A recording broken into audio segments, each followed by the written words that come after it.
What's going on, people? We are Tottenham TV back here for another match day preview as Spurs face West Ham at the Tottenham Hotspur Stadium on Thursday night. 8:15 kickoff live in front of the Amazon cameras. We're here to do the match preview and predicted lineup.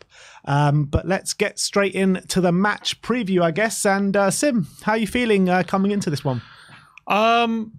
I would say, obviously, we're 4 games out of win, so it's very important that we definitely take all 3 points in this game. So that does put a bit of pressure, in my opinion, on the game for us to turn things around, because you need to get that winning feeling back. I think you heard Kulusevski talk about, yes, we're playing well at the moment. Last 2 games, Villa and City, we have put in 2 good performances. We still didn't get the win. Obviously, we got a great point away at City, but Decky said after that game, it's all well and good playing well, but we have to get the wins now, and we have to get back on track. I kind of feel like this is like a really perfect opportunity. This is like the kind of game where is a really good opportunity for us to get back to winning ways, because there'll be an extra kind of incentive because it's a London derby. The atmosphere will have an extra kick to it as well.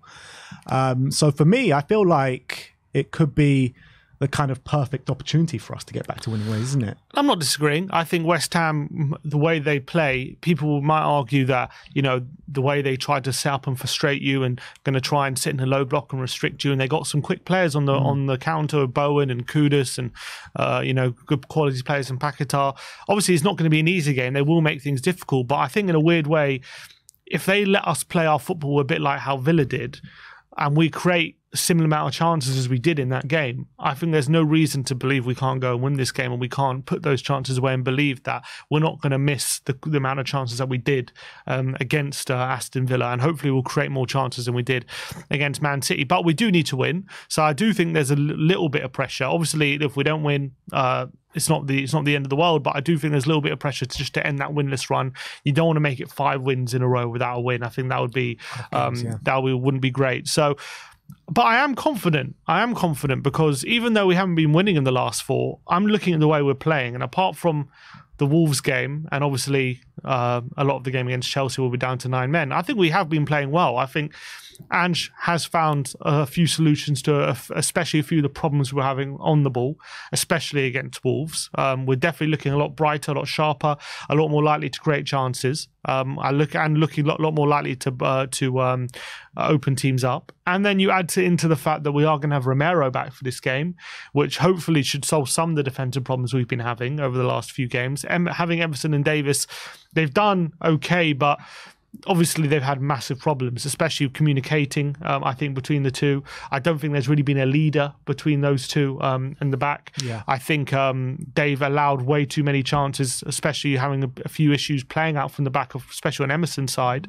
So I think having Romero back is a massive plus, and I think it's not going to solve every problem, but all of a sudden, you look at our back 5, I know Van de Ven it makes a massive difference having that recovery pace, but that is 4 of our back 5 available, isn't it? Yeah. So you have to say that should hopefully go a long way to helping us out in solving those problems. And also, as well, now Antonio for West Ham, I'm a lot less worried about him bullying Davis than I am about whoever they are going to play up front. Yeah, but you know, on the flip side of that, like you mentioned before, if it is Jared Bowen that plays in the number 9 role, there's much more opportunity to him to catch up that high line and get him behind. So it's a different kind of threat. It's a different threat, but if I'm Davis, I'm more comfortable playing against Bowen than I am in Antonio. They know if Antonio's there, they can go direct to him and they can stick him on Davis, and he can bully Davis. Bowen's a bit different. Will they lack that focal point, which I know is very important to how West Ham play, especially under David Moyes. It'd be interesting if they go for maybe Mohamed Kudus in the number 9, because he's that bit more physical and he's got that pace as well. Yeah, so he could offer that dual threat, that maybe half of Antonio and half of Bowen.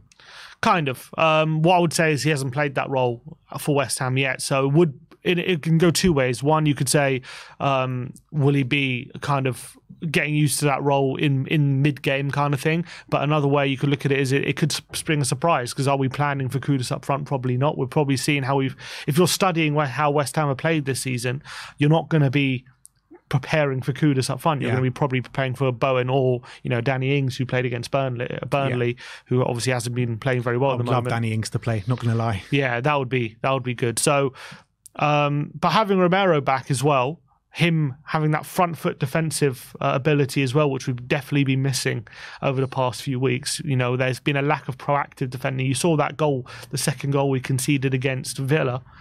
There was just lack of people being proactive, everyone reacting to passes around them, no one sticking their foot in. The second goal against Man City, Emerson standing around waiting for things to happen rather than being proactive.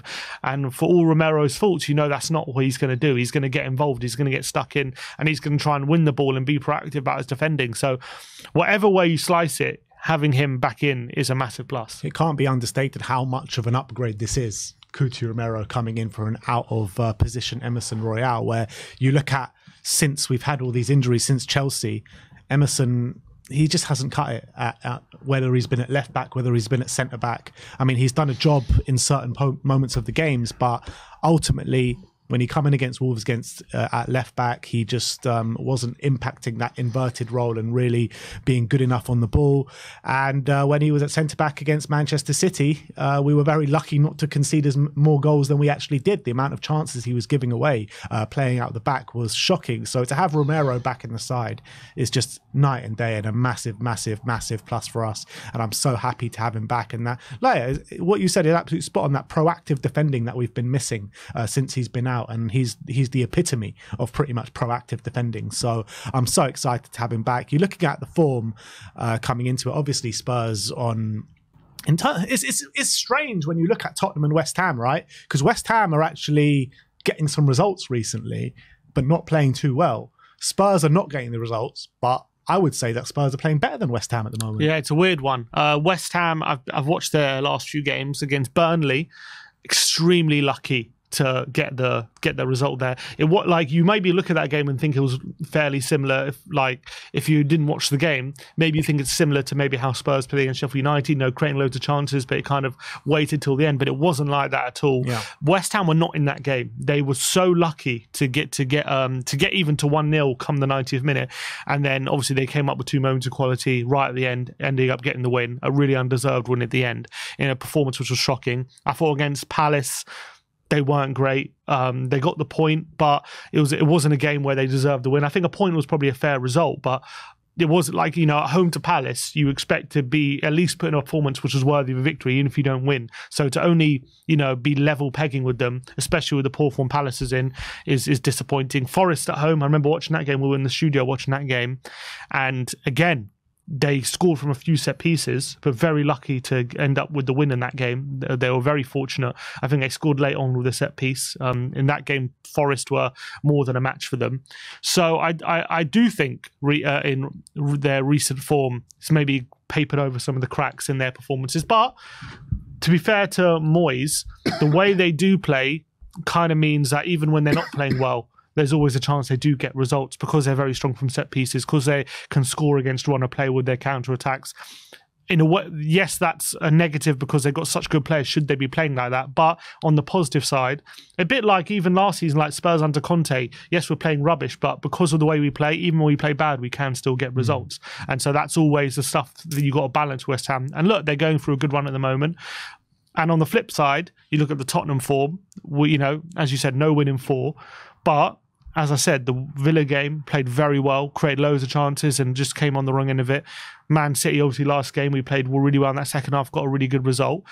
But the 2 performances before that, yeah, you can say Chelsea, we imploded and it was very bad, and Wolves, we were pretty atrocious in that game. But I think on the balance of it, I actually do think we are probably still playing better than West Ham, even though the results aren't showing it. Yeah, 100%. And, you know, it is, I kind of see this a bit different to like maybe a Spurs Arsenal, where Spurs Arsenal, it's usually like whoever's at home gets the more favourable result in the last 10 years, I would say, as a kind of rule.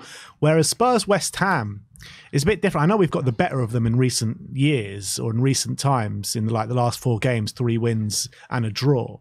But no matter what form kind of West Ham are coming into this game, they usually put in a really good display, don't they? So I'm looking at their team and I'm looking at the way they're setting up and I'm looking at their frailties at the moment, and I'm thinking, all right, we can really get at this team and we can really have a dominating performance and a really convincing win.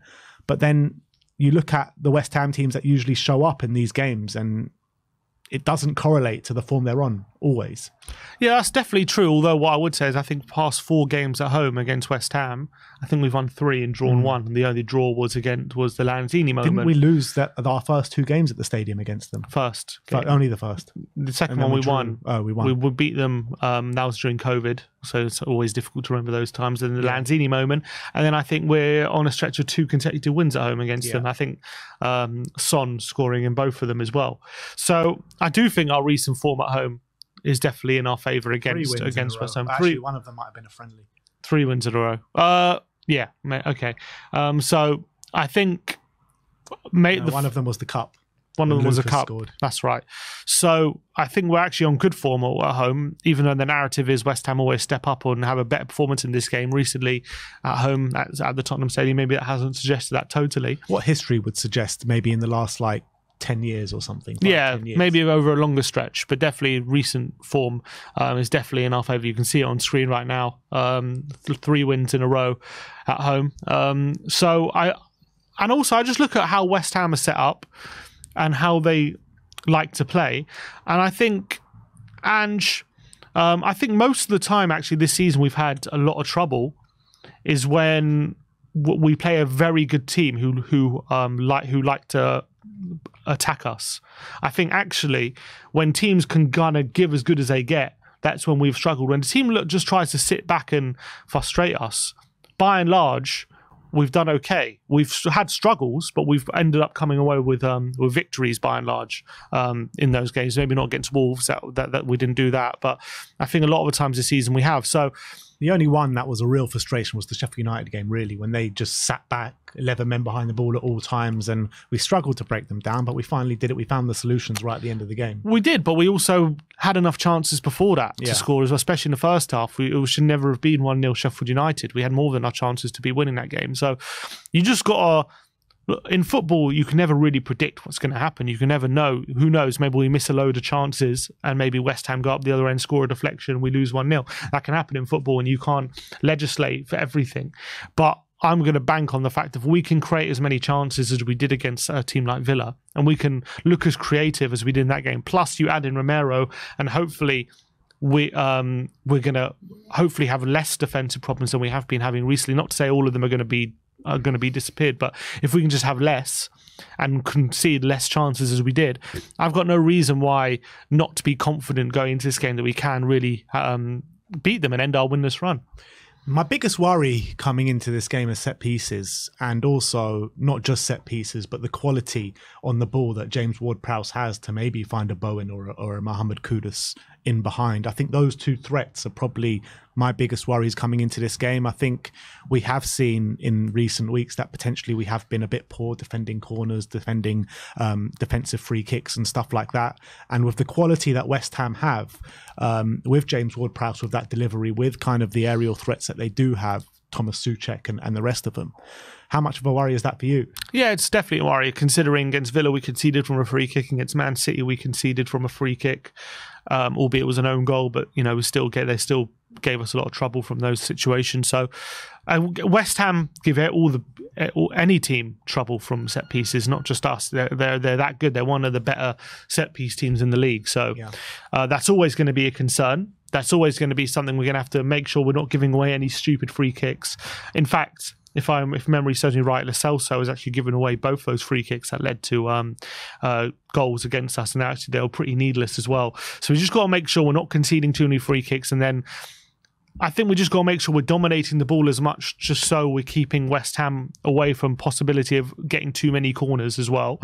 If we can do that, limit them from those opportunities, I'm confident that if we have a long spell of possession and we play that we've been playing, the football we've been playing the last couple of games, we keep the ball really well, looking intense, Kulusevski and Lo Celso are picking the ball up in the pockets, then I think we can negate that threat. But look, if we give away too many stupid set pieces, we'll be asking for it. That's true.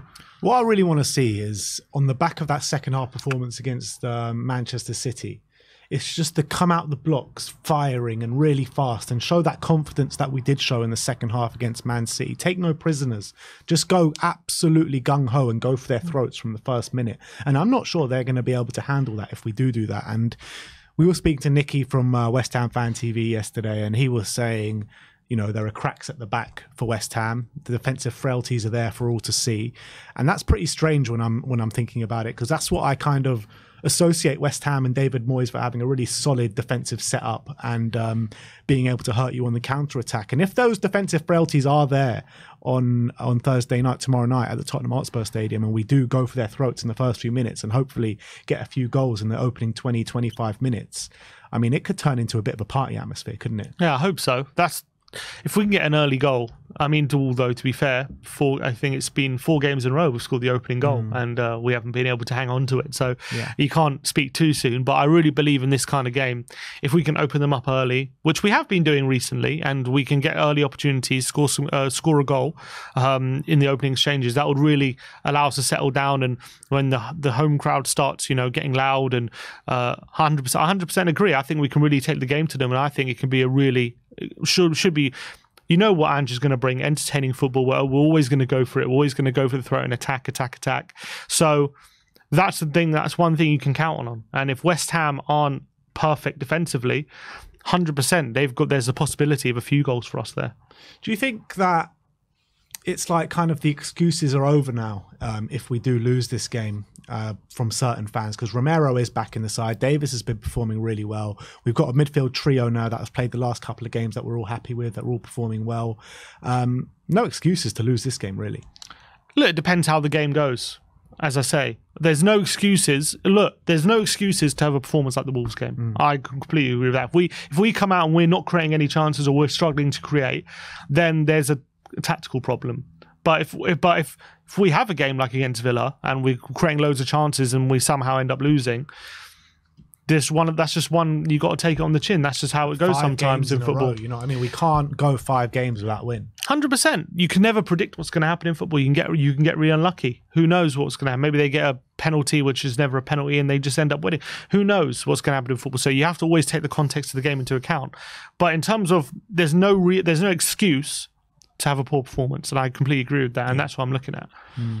If you bring up the West Ham predicted lineup coming into this game, only one injury it looks like for Mikel Antonio, which is actually big for us because he always has a good game against us, always seems to score against us. But when you're looking at that team, Agard, I think Zuma's out for this game, isn't he?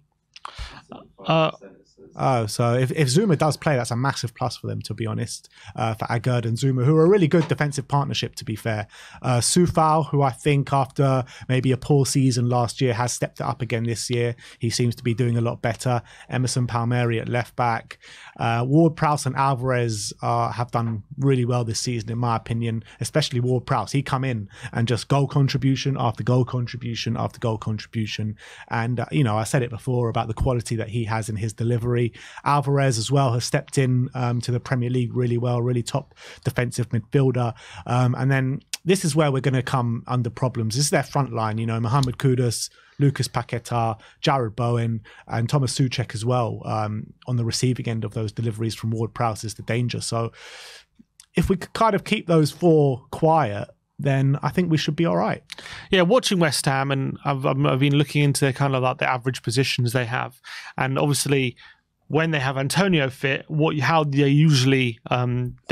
team usually looks is Antonio and Bowen are quite far up, Emerson and Soufal very wide, and then you've got all the other players. You've got the 2 centre mids. You got Paquetá, Ward-Prowse. Alvarez is almost like another centre back at times, / very deep in the number 6. You got Ward-Prowse and Paquetá more in the centre. You got Souček as well, so they very much like to plug up the central areas. They're not a very wide team when it comes to their width from their wingers. They like to tuck inside. Now Antonio's out, Kudus has kind of been taking that role a bit, so he's a bit more central with Bowen. Then they've got Alvarez, Souček, Ward-Prowse, Paquetá all very central, and you've got Soufal and Emerson providing the width a lot for West Ham. And now I look at Soufal and Emerson, 2 solid fullbacks, but they're definitely fullbacks I look at and think if they're in 1-on-1 situations against Johnson or even Kulu or Hill, I think they'll fancy their chances in a lot of those situations. They're decent fullbacks, but they're not fullbacks where I'm thinking they're going to dominate us out wide if we can get opportunities. Like maybe against City, you had Gavardio and you had Walker in those positions, and you could struggle a bit more against those. But Emerson and Soufal defensively are not the best. Now, offensively, they're actually pretty decent. When Soufal can get in the final third, he's got a good cross on him. Emerson as well. He's a decent pace. He's got a good pass on him. So they're definitely more threats in when they get forward, and they're quite good on the ball. And I'm not saying they're terrible defensively. They're just not amazing. I don't think they're incredible. So I think if we can isolate them as much as possible, and that's what West Ham like to do in terms of their how they play their fullbacks, especially on the ball. They like them to provide width. I think out wide can be our best source of trying to get joy against this West Ham team. And if they're gonna, and if they're not, if they're not dominating those wide duels, and they're all of a sudden they're forced to bring out, you know, Alvarez or Ward-Prowse or Paquetá into the wide areas to help out, that's all that's going to do is leave spaces for Kulusevski and Lo Celso to operate in, and that's exactly what we're looking for. So it's going to be a very interesting tactical battle. Yeah, it really will. And the star men, or the ones to watch that we've picked out for West Ham, obviously Mohamed Kudus and Jarrod Bowen. After not the greatest season last year, Jarrod Bowen, he's come back into this season absolutely in firing form, unbelievable. And with the likes of Mohamed Kudus and Lucas Paquetá for West Ham, I feel like it's a testament to West Ham and the growth that they've had in the last 3-4 years to be able to acquire players like that. Definitely, I think the recruitment has been phenomenal. How they got a player like Kudus is beyond me. I think it's a phenomenal signing, and I think he's proved that in the last few weeks as well. Since he's been starting regularly, he's really showing what he's all about. He's a player who was really highly sought after, wasn't he, during the summer window? And I think we're seeing it now. He's got a great left foot. He's so strong. He's really good in one-on-one situations. Probably the best, definitely West Ham's best player when it comes to dribbling. So I think when it comes to them on the counter, he's not a player who necessarily running behind as much. He likes the ball to feet a bit more. Bowen's the opposite. He likes to run in behind a bit more. Although he's also decent with the ball with his feet, he's much more of a threat when he's running in behind. So I think those are two players who are clearly the biggest threats. And I think those are two players, and Paquetá as well. You saw how Man City wanted him over the summer. I think he's a player of supreme ability as well. These are players who could easily play, in my opinion, for teams in the top 4, top 5, and wouldn't look out of place. Absolutely. So I think that they've done very well to get them in. The only thing is the way they play.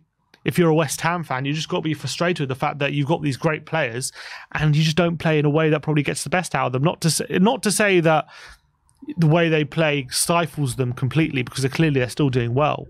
But you just look at how Spurs play. We try to maximise our attacking players as much as possible the way we're playing at the moment, and we try to get them on the ball as much as possible, try to get them playing their football. And at West Ham, it's just a bit, we defend first, we're solid, and then they kind of pick their moments to show their quality. And that's got to be a bit frustrating when you've got players like Kudus, who you just feel like if he touched the ball 2 or 3 times more times than he is during a game, he could just do so much more. Yeah, but it's also a bit similar, isn't it, to when we had the Contes and the Mourinhos of this world, when we had Kane and Son doing unbelievably well for those. You know, it wasn't a system that was, you know, set up for attacking players, but it was a system where, you know, top players are still going to flourish. Definitely, and I'm not saying they can't flourish, but I just think they could they could be doing more. Yeah. I think you got these players who could be doing so much more than they are, and I think Kane and Son thrived. But maybe some of the other players didn't. Yeah, exactly. Yeah, 100%. And that's, you know, Kane and Son are at that level where you can probably put them in any system and they'll thrive. But that's what I'm saying, right? Is that top players are going to thrive in any system, and that's what Bowen and Kudus are showing right now. Yeah, and I think they'll thrive, but I reckon they could be even better 100%. in a better system. Yeah, I don't disagree at all. But in terms of Spurs coming into this, like we said, Romero's back, which is a massively welcome return to the team, and we've missed him so much since he's been out. I would like to see Romero just not get sent off this game, at least. We need him for the foreseeable future. But there are a few selection headaches coming into this. We'll get into the predicted lineup in a minute. But in terms of our personal preference, would you like to see Kulusevski stick in his position now, with sticking with Bryan Hill on the left? When Bryan Hill did struggle massively against Kyle Walker, he's coming up against another physical fullback in Vladimir Soufal, but it's a different kettle of fish. You know, Kyle Walker's just levels and levels and levels ahead of Soufal. So you mentioned that you think that Brian Hill could get a bit of spare change out of Soufal. Definitely more than against Walker, that's for sure. Yeah, I'm not saying I'm not saying he's going to like dominate, but I think he if he comes up against a player like Soufal, he's definitely going to fancy his chances a lot more than against Walker. I can't remember who played right back. It was Matty Cash who played right back for Villa. And to be fair, in that first half, he was getting a bit of joy out of him, and he was getting something. Second half, he tired, but I think led to frustration and him clattering Bentancur. Yeah, maybe, but. Soufal's more of the ilk in terms of physicality as like a Matt Cash. He's not the quickest, he's not the strongest, but he makes the most of what he's got, and he's a good player. But he's not a player where I think Brian Hill will be scared of. I think for me, I would just keep it for another game, maybe against on Sunday when if he comes up against Trippier, maybe I would think, okay, maybe take him out that game and maybe change it up unless he has a blinder against West Ham. But I think just for this game. I know he had a disappointing game, but I would like just to keep that dynamic of Johnson on the right, Kulu and Lo Celso in the centre. That's more important to me, keeping that dynamic together than having Brian Hill on the left. I just think a consequence of keeping that dynamic is having Brian Hill on the left. So that's why I'd persist with that. I think we look so creative against Villa. I just wouldn't want to risk changing that up, because if we put Højbjerg in, I'm sure we can still dominate, and I'm sure we can still win the game. But are we going to look as creative if we do that with Højbjerg in the centre, as we will as we have Kulu and Lo Celso? And what's more likely for me of us creating as more chances? Will it be having a Højbjerg there or putting Kulu there? And I just think I would rather stick with Kulu and Lo Celso. And if it doesn't work, you could always put Højbjerg in at half-time like we did against City.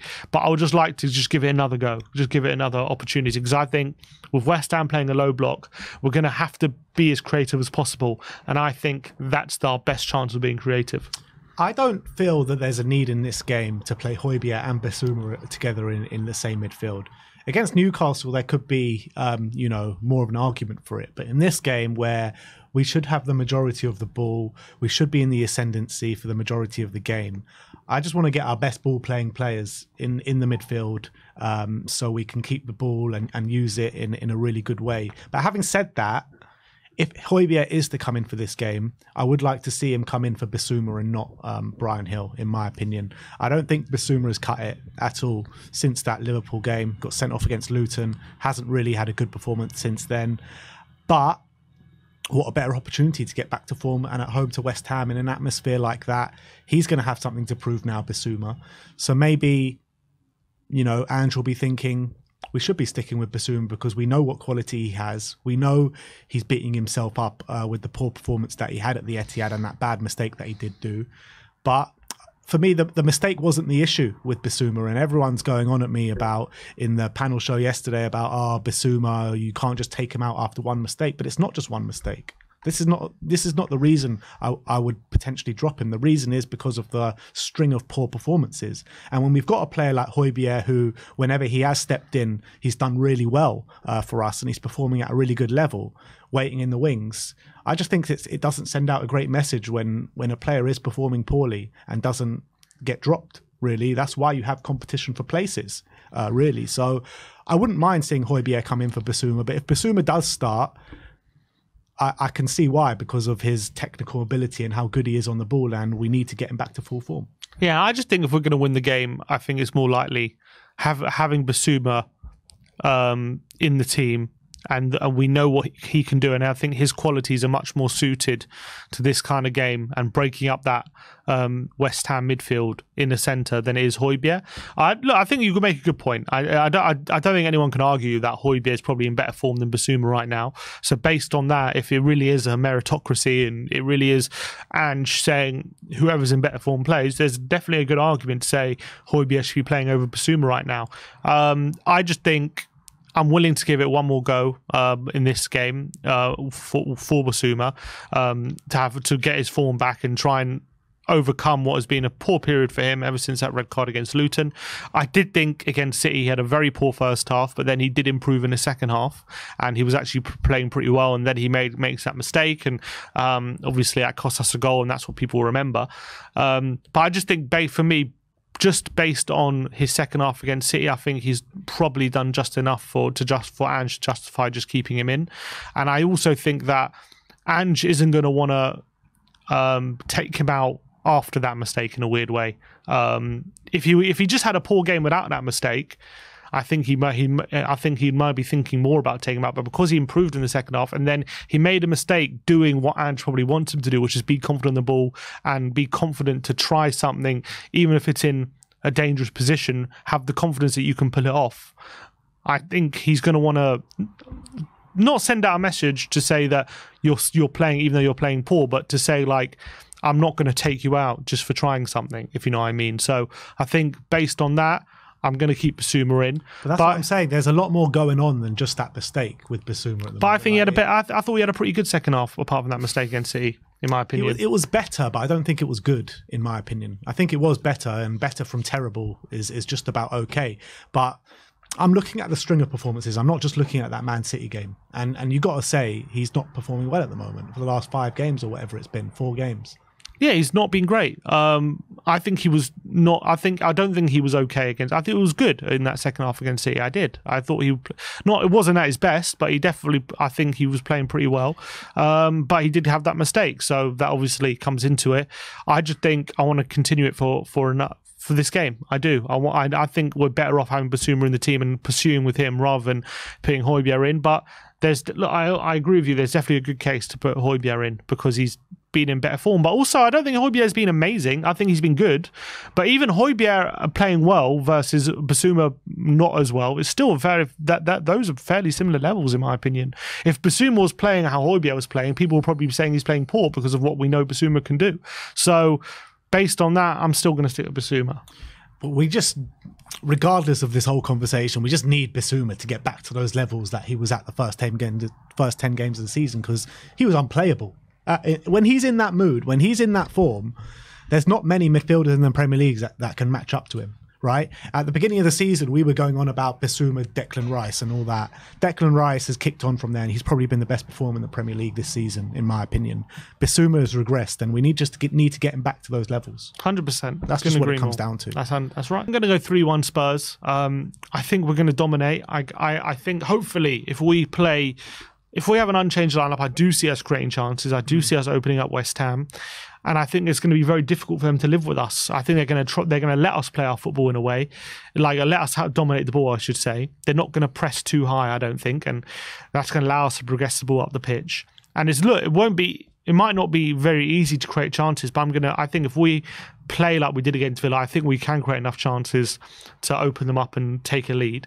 And then from then on, obviously West Ham's game plan will be probably to stick in there and, maybe go for it later in the game. But I'm just banking on our ability to create chances in this system. West Ham's, how they like to play, might play into our hands a bit in terms of allowing us to progress the ball at the pitch. So, but they're obviously a threat on the counter. They've got really good quality players. So I don't think we'll keep a clean sheet. But I do think we will get goals in this game. So I'm going 3-1 Spurs. 3-1 Spurs. Yeah, I mean, I said in the predictions that we did, I said 2-0 to Spurs, but I do see us conceding, to be fair. I think West Ham are going to up their game, raise their game a little bit, as they always do when they come here. So I do think we're going to win the game. I do think we're going to create a lot of chances, but I think it's going to be a crazy game of football like we have seen in the last couple of weeks. So I'm actually going to go 3-2 to Spurs. I think a lot of goals. I think we might go ahead early and it'll work in our favour a little bit, but then it's going to force West Ham to come out and ask us a few questions. So I think with the likes of Jarrod Bowen, Mohamed Kudus, Lucas Paqueta, the threats of James Ward-Prowse and Thomas Souček, I think they can, break our defensive line a little bit with the frailties that we do have there at the back with Ben Davies, not the greatest aerial threat. So I am worried going into it in terms of the set piece threat that they do have, and what James Ward-Prowse can pick.